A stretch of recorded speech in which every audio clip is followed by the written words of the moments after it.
मानवता को शर्मसार करने वाला एक मामला उत्तर प्रदेश से आया है।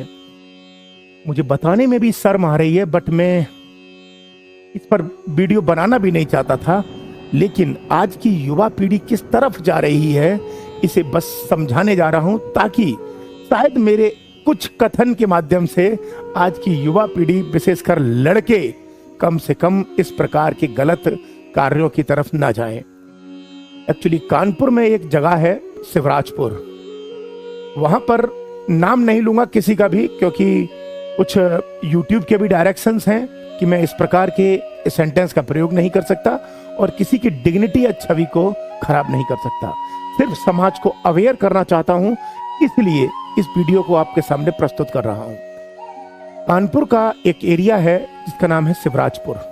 शिवराजपुर में एक लड़की रहती थी जो नाबालिग थी। नाबालिग समझ रहे हैं आप, 18 साल से कम उम्र की थी।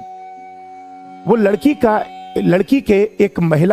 का एक पुरुष मित्र था और लड़की के माता पिता किसी काम से बाहर गए हुए थे।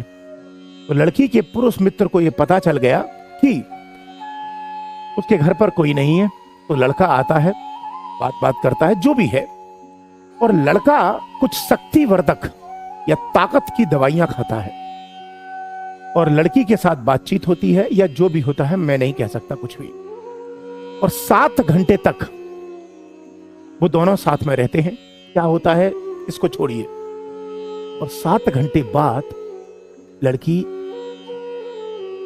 के साथ, मतलब अब ऐसे समझो कि लड़की इस दुनिया में नहीं है। लड़की को जब पता चल गया होगा कि ऐसे ऐसे हालात हो गए, तो लड़का वहां से भाग गया। लड़की की भाभी के माध्यम से या अन्य के माध्यम से मामला पुलिस तक पहुंचा। जब पुलिस तक पहुंचा तो पोस्टमार्टम हुआ और 3 डॉक्टरों की टीम ने मिलकर पोस्टमार्टम किया और वीडियोग्राफी की। और पोस्टमार्टम में यह बात सामने आई कि लड़की की जो डेथ हुई है वो ठंड के कारण हुई है। तो पुलिस ने इन्वेस्टिगेशन की शुरुआत की और जब शुरुआत हुई तो उसमें लड़के को पूछताछ के लिए बुलाया गया। तो जब ये पूछताछ के लिए बुलाए जाएंगे तो महिला के प्रति मामला है, तो निश्चित रूप से पुलिस अपने रवैये पर आ गई और पुलिस ने प्यार से या किसी भी प्रकार से उससे पूछताछ की। तो उसने बताया कि उसने शक्तिवर्धक दवाइयां, या जिसे ताकत की दवाइयां कहते हैं, वो खाई थी और लड़की के साथ जो भी है वो सब किया।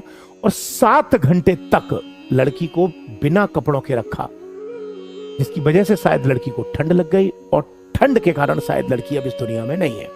सर्दी का मौसम चल रहा है और लड़की नाबालिग है। लड़के को गिरफ्तार कर लिया गया है। दुष्कर्म का मामला लड़के पर लग चुका है और पॉक्सो एक्ट की धारा भी लड़के पर लग चुकी है। मतलब लड़के का बचना तो असंभव है और बचना भी नहीं चाहिए, बचना भी नहीं चाहिए।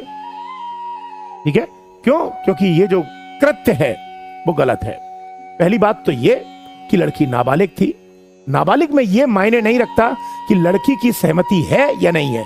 लड़की अगर राजी भी है तो भी आप पर धारा लगेगी, और अगर लड़की राजी नहीं भी है तो भी आप पर धारा लगेगी। मतलब आप तो जाने हो काम से। यानी लड़के के साथ अब क्या होगा वो आप सब जानते हैं, वो सब छोड़िए। और ऐसे में लड़के को बचना भी नहीं चाहिए। क्यों? क्योंकि इस तरीके से अगर बचेंगे तो कोई भी लड़कियों की सेफ्टी के लिए बात नहीं करेगा। बट मैं यहां यह पूछना चाहता हूं कि हमारा समाज किस दिशा में जा रहा है। क्या आजकल की युवा पीढ़ी, आजकल के लड़के लड़कियां एक दूसरे के प्रति दोस्ती इसलिए करते हैं? दोस्ती का मतलब सिर्फ इतना होता है? बस मैं डायरेक्ट नहीं बोलूंगा। क्या दोस्ती के मायने सिर्फ यही है? क्या दोस्ती सिर्फ और सिर्फ इन संबंधों पर आधारित है? आपसीपन, अपनापन, वो भाव, क्या ये सब दोस्ती नहीं होती? और आजकल मैं अगर आपसे कहूं कि ज्यादातर लड़के लड़कियों के प्रति यदि आकर्षित होते हैं तो शायद उसके पीछे यही कारण है, और ये 90% लड़कों पर यह बात सच साबित होती है। तो मैं हाथ जोड़कर, और मैं हाथ को सिर्फ यहां नहीं, मैं पूरे हाथ जोड़कर आप सभी युवा पीढ़ी वाले अपने भाइयों से और अपनी बहनों से एक रिक्वेस्ट करता हूं कि कृपया करके ऐसे कदम मत उठाइए, क्योंकि आपके ऊपर आपके माँ बाप की छवि निर्भर करती है। माँ बाप आपको 18-20 साल तक, 25 साल तक पाल पोस के बड़ा करते हैं, बहुत उम्मीदों के साथ, बहुत विश्वास के साथ।